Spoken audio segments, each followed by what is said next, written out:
O sea, solamente había durado ese transcurso. Y había llegado al grupo desde las 6 de la tarde y me había salido a la 1, 2 de la mañana.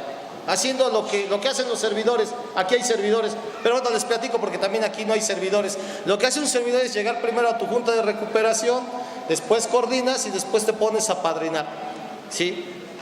Pero ese servicio entonces, al igual que el del anexo, había producido solamente euforia. Sí, cierto, era yo el mejor servidor del grupo Santa Cruz Victoria. Sí, cierto, ya iba yo a ser, faltaba poco para que fuera yo el presidente. No había ni un año, tenía yo dentro de AA, iba yo a ser el presidente. Pero no duraba, ¿sí? Quiero decirles que esto es normal, esto es parte del proceso, ¿sí? Pero hay gente que no sabe y piensa que esto va a ser así siempre, que nada más el grupo es un remedio y no busca la solución. Ya entonces, yo me sentía mal ahí en el monumento a los Cerdán. Yo llegué a pensar que hasta el monumento a los Cerdán estaba maldito porque estaban ahí, están enterrados ahí los hermanos Cerdán. Y dije, esta madre de tener algo, están malditos por haber traicionado a Porfirio Díaz, ¿no? Que era el padrino de padrinos y le hicieron la revuelta a estos cabrones. Y ya me ponía yo mal y así llegaba a la casa. ¿Qué sucede entonces? Sucede entonces que yo no había seguido los lineamientos ya como están. Primero es la recuperación por medio de los 12 pasos, luego es la unidad por medio de las 12 tradiciones y al último es el servicio. Aunque dentro de nuestro movimiento se sigue dando igual, seguimos al revés. Primero nacemos sirviendo, luego nos vamos medio recuperando y al último medio hacemos la unidad, los que llegan. Porque se queda un chingo de gente en el camino. La mayoría se queda en el camino, vuelve a beber. Ajá. Fue entonces cuando yo conocí a mi padrino y entonces él me empezó a ubicar, ¿no? Él me empezó a ubicar, yo ya había hecho algunas cosas dentro de la recuperación, pero por ejemplo, hay una parte interesante en el programa que dice que nos debemos de preparar para servir. Cuando nosotros estamos en el 9º paso, nos dicen, esto no es más que solamente el inicio. El objetivo principal de esto es prepararnos para servirle a Dios y a los demás, ¿sí? Y si no estás preparado, no puedes servirle a los demás. Una persona que no está preparada para servir, lo primero que va a hacer desintegrar la unidad. Sí, lo primero que va a hacer va a meter su enfermedad en lugar de su servicio. Yo esto lo viví también. Como yo estaba muy, pero muy resentido con mi hermano Eric, que muchos de ustedes conocen, y cuando yo dejé de ser el presidente del grupo, el próximo presidente fue él, entonces yo me peleaba mucho con él. Es más, un día nos íbamos a agarrar a golpes dentro del grupo. Y entonces todos los compañeros que eran ahijados de mi hermano, que eran 23, le hacían el paro a mi hermano, y mis ahijados que eran 22 me hacían el paro a mí, y teníamos un grupo totalmente dividido, un grupo donde había gente que sin conocerse, sin pelearse, nada más por ser ahijado del otro, ya eran enemigos. Había un divisionismo encabronado, obviamente porque no estábamos preparados para servir. Servíamos, ¿sí? Servíamos lo adecuado, lo necesario para no beber ese día. Esto es como cuando tienes gastritis. Tienes gastritis y a lo mejor tienes hasta úlcera gástrica y entonces lo que aprendes es que te tomas una ranitidina y se te quita, pero no arreglas el problema. Ajá. Un día la ranitidina ya no te hace nada y te apadrinas con otro cabrón y te dice, ahora tómate un omeprazol. ¿Sí? Es más, ya está, es consulta gratis. Y te apadrinas con el omeprazol y obviamente te dura otro tiempo, pero llega un día en que otra vez no te da resultado, pero hay alguien que ya sabe más y te dice, tómate un Nexium, ¿sí? Y te compras el Nexium, bueno, los que se quieren, porque vale como 500 varos, te lo compras y se te quita, ¿sí? Pero no estás arreglando el problema. Y un día preguntas por aquel, oye, el güey ese que se compraba el Nexium ya se murió. ¿Cómo que ya se murió? Se murió. ¿De qué se murió? Le dio cáncer en el estómago. Siempre tuvo cáncer en el estómago y nunca lo supo. Porque nunca quiso verse internamente. Le dio miedo. Ajá. Y lo mismo sucede, según yo, con nosotros. Bueno, conmigo. Ajá. mientras me la llevaba en el servicio, mientras me la llevaba apadrinando y estando un rato en el grupo, pues yo no bebía. Además, cuando ya eres servidor, o en ese tiempo cuando eres servidor, decía yo hace rato, como que ya eres diferente a los demás, y te encuentras que hay otros servidores como tú en los demás grupos, y hasta echas competencias, quién es más. Había compañeros que hasta echaban competencias, quién había fondeado más, y ese era el mejor. Yo no soy drogadicto de clapalería, yo sí me drogué con mota, y cosas de ese tipo, ¿sí? Y entonces había ciertos retos de a ver quién bebía, quién se drogaba, ¿no? Por ahí saludé al solitario Chucho Soto hace rato, y Chucho decía, en ese tiempo Chucho estaba cavernícola, y decía, nomás donde bebas, pinche chamaco, yo aquí te espero en el tamborcito, ¿no? Y entonces ese tipo de cosas hacía que el egocentrismo aumentara más, y decías, pues yo no voy a beber, le voy a demostrar que no a él y a los demás, ¿no?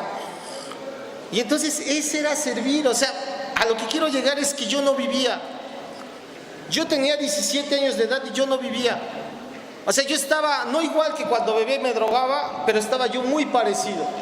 Mi vida era mecanizada, mi vida era levantarme temprano, ir a trabajar, del trabajo me regresaba a la casa, me daba un baño, me iba yo a la preparatoria. En la preparatoria estaba yo igual que cuando bebía, llegaba y me sentaba solito. Estaba yo acomplejado, me daban miedo las personas, me daban miedo mis compañeras, y no soy homosexual, si lo fuera se los diría por supuesto, pero me daban miedo mis compañeras, me daba miedo convivir, no sabía yo adaptarme al salón de clases, me daban miedo los maestros, y llegaba y me sentaba en la preparatoria y ahí estaba. Llegaban algunos cuates o compañeros y me decían, oye, vamos a ir a alquilar unas motonetas, vente, vamos. No, ¿por qué no? ¿Por qué no? Es más, no tienes lana, nosotros no, si es que mira, te queremos llevar porque va otra muchacha más y ella quiere que tú vayas, si no, no van las demás. No, porque me daba miedo. O sea, yo no estaba viviendo, yo solamente estaba manteniéndome. Era aparentemente el gran servidor del grupo. En ese tiempo ya está de la oficina, si no mal recuerdo, pero yo no estaba viviendo. Sí, yo no estaba viviendo porque obviamente yo había empezado mal, yo había empezado al revés. Yo había empezado sin saber realmente qué era el servicio, lo hacía, me producía esa euforia, producía ese bravo, ¿no? Eso que también vi, lo buscó mucho tiempo en el servicio, la pompa, el poderío, pero nada más. Por dentro, ¿cómo estaba? Por dentro estaba mal, no tenía yo paz mental, ¿sí? No tenía yo satisfacción, es más, para pronto, no tenía yo aceptación, y sin aceptación no haces nada. Y si no me aceptaba a mí, no aceptaba todo lo demás, todo mi entorno. Yo comento esto porque yo lo he visto, que mucha gente así aprende. Y llega un momento en el que bebe. Es obvio que beba, porque nunca tuvo recuperación. Y entonces la gran pregunta es, ¿cómo es posible que aquel compañero presidente de la oficina central haya bebido? Pues porque nunca tuvo recuperación. O sea, te vas. Y como nosotros tenemos una línea de servicio, donde de un servicio vas a otro, yo la otra vez estaba haciendo cuentas y tenemos servicio como para 30 años. O sea, en el movimiento al que pertenezco, tienes jefe de anexo, sales, tienes agenda, literatura, de abastos, de azúcar, así te vas, ¿no? Llegas a la mesa, secretario, tesorero, presidente, delegado grupal, llegas de delegado grupal, ahí hay comités, así te vas escalando, así te vas, así, ¿sí? Pero sin recuperación, sin vivencia, sin estar preparado para servir. Y desde mi punto de vista ese es todo el meollo de la falta de unidad, del divisionismo, de eso que platicábamos antier que estuvimos ahí algunos compañeros que nos invitaron a un grupo, de eso de que tú no vayas con ellos, ese güey está re enfermo, no le hagas caso, ¿sí? En lugar de decirle, ¿sabes qué? A ese lo envidio, siempre lo he envidiado porque he querido ser como él, y como nunca he podido ser como él, pues me cae gordo, y te debe de caer a ti también gordo porque eres mi ahijado, ¿no? Pues esa es la honestidad. Pero entonces vas rompiendo, ¿sí? Vas partiendo, vas fracturando la unidad, y le vas metiendo nuevos resentimientos a alguien que al igual que tú no está preparado para servir. ¿Por qué no está preparado? Pues por algo muy sencillo, pues porque es tu ahijado. La otra vez estaba yo checando que de esos 23 ahijados, 22 que yo tenía hace 25 años, solamente uno acaba de cumplir un año hace 8 días. Uno. En 25 años de esos ahijados solamente uno. Yo podía argumentar, no quisieron quedarse, no les gustó, pero más bien sería un buen momento para reflexionar, ¿sí? De antemano acepto que yo no estaba preparado para servir y que no estaba yo en disposición de prepararme. Esa es la verdad. Porque muchos de nosotros sabemos que no estamos preparados para servir, pero no tenemos la humildad para aceptarlo y después para prepararnos, ¿no? Estas partes que suceden, decía yo, como parte del proceso, solamente tienen un momento. Tienen un momento tienen un periodo, porque llega un día en el que vuelves a vivir, al menos en mi caso, lo mismo que cuando bebías, la desesperación. Ese es el factor principal del fondo de sufrimiento desde mi punto de vista muy personal y desde mi experiencia, la desesperación. La desesperación de aquí y la desesperación de aquí. Cuando yo bebía y cuando yo me drogaba, yo siempre quise aparentar que todo estaba bien. Yo ando con la banda, yo estoy a toda madre, yo estoy bien, ¿sí? Pero yo ya vivía la desesperación. Esa pinche desesperación que no puedes salir de donde te encuentras. Esa desesperación el día que agarras y botas la lata de chemo o la bolsa y dices, ya estuvo, ya no me quiero drogar. Pero que solamente pasan 2 calles y te tienes que regresar por ella porque no sabes vivir sin ella, si es que se le puede llamar vida, decía yo al inicio. Esa desesperación de saber que tú eres la parte negativa de tu familia, que eres la carga de tu familia, que eres la bronca de la familia, que tu familia tiene una bronca y esa bronca se llama Jorge y que lo sabes, pero que no puedes hacer nada. Y te llega la desesperación, sobre todo cuando te lo empiezan a recalcar, no a reprochar, a recalcar, cuando te empieza a confrontar tu familia. Cuando te dice tu madre, a pesar de que te ama, ya estoy hasta la madre de ti, ya no sé qué hacer contigo. Y obviamente tú vives en desesperación, porque tú quisieras hacer algo, pero tú ya no puedes salir. ¿Sí? Dicen los veteranos de AA, los primeros 100 alcohólicos que escribieron el libro azul, que ese es el factor principal del fondo de sufrimiento. Fondo de sufrimiento no es que te hayas quedado tirado, embarrado de Resistol 5000. Eso es estar idiota. Eso se llama estar idiota. No, yo fandé tirado, eso es estar idiota. ¿Sí? Fondo de sufrimiento no es que andes con el escuadrón de la muerte chupando weed. Eso es ser pendejo. ¿Sí? Eso no es fondo de sufrimiento. El fondo de sufrimiento es la desesperación y que quede caso que es mi experiencia. ¿Sí? Es la desesperación, es esa desesperación mental, no tienes paz mental. Tengo 16 años, en ese tiempo estaba yo guapo, me lo acaba de recordar Estela.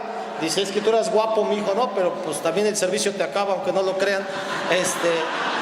No tenía yo ni canas como ahora. Creo que Chucho se ve más joven que yo, cabrón, ¿no? Claro, Chucho ya no hace nada desde hace tiempo, ¿no? Pero es otro asunto. Es la desesperación, esa pinche desesperación de donde no puedes salir. Mira, a los que les gusta leer así de alto pedorraje, perdón por la palabra, ¿no? Si algún día lees Las variedades de las experiencias religiosas, que es el libro que leí, ¿sí? Yo te sugiero que lo leas después de que hayas hecho el paso 10 para que lo entiendas, si no ni le vas a entender. Vas a checar todos los casos que están ahí y todos los casos tienen un factor común, la desesperación. Si tú lees los primeros historiales, que son 11 de los primeros miembros que vienen en el libro azul, que ya salió con esos 11, tú checas esos primeros 11 historiales, empezando por el del Dr. Bob, y el factor de todos ellos en el fondo alcohólicos es la desesperación. Y entonces dice el padrino Bill, eso es lo que requiere el alcohólico, eso es lo que requiere para poder saber que ya tocó fondo. ¿Cuándo sé que toco fondo de sufrimiento? Cuando vivo en desesperación. Cuando me doy cuenta que por mí yo no puedo hacer nada. Cuando me doy cuenta que por mis propios recursos, por mi inteligencia, por lo que quieras, por mi juventud, yo no puedo hacer nada. Cuando tengo que aceptar cruelmente que soy pendejo para beber, que soy pendejo para drogarme. Pendejo no es una grosería. Pendejo significa impotencia, es decir, no puedo. Y es entonces ahí donde puede entrar ya lo que sigue. Es ahí donde puede decirle, ¿me puedes ayudar? ¿Sí? No directamente, porque todavía no sabes que Él existe dentro de ti. No directamente porque ni siquiera crees que está dentro de ti. Y si no crees, menos le tienes confianza. Pero es cuando tú tienes que buscar la ayuda. Es cuando entonces yo le dije a mi padrino, ¿me puedes ayudar? porque mi vida no tenía sentido. ¿Sí? Es entonces cuando lo mismo que viví yo en la desesperación de cuando bebía, la estaba yo viviendo en el servicio. Mi vida no tenía sentido, mi vida no tenía paz. ¿Sí? Es más, ya empezaba yo hasta a tener enemigos dentro de Alcohólicos Anónimos, para empezar mi propio hermano, porque mis resentimientos me impedían hacer la unidad con él. Ya empezaba yo a tener nuevos miedos, le tenía yo miedo a algunos que se decían jerarcas, ¿sí? Les tenía yo miedo, no iba yo a sus grupos por miedo. Y entonces yo estaba viviendo en la desesperación. Y entonces fue donde yo le pedí ayuda a mi padrino para decirme, ayúdame, ¿qué es lo que tengo que hacer ahora? Y es ahí donde inició mi proceso de recuperación, el verdadero, el auténtico, el poderte ver hacia adentro, el poder hacer esa limpieza interior, el poder entender que dentro de ti existe un poder superior. No lo busques por fuera, porque te vas a tardar mucho tiempo buscándolo, y te voy a decir una cosa, ni lo vas a encontrar. Aunque te cambies de corriente, no lo vas a encontrar, porque Él está dentro de ti. ¿Sí? Es entonces cuando yo entendí que yo tenía un propósito de haber venido a esta vida, que era servir. ¿A qué vine a esta vida? A servir. No me vine a drogar, no vine a beber, no vine a esta vida a ser un gran médico y tener un consultorio en Angelópolis, así de pompa y poderío. Tampoco es cierto. Vine a servir, a eso vine a esta vida.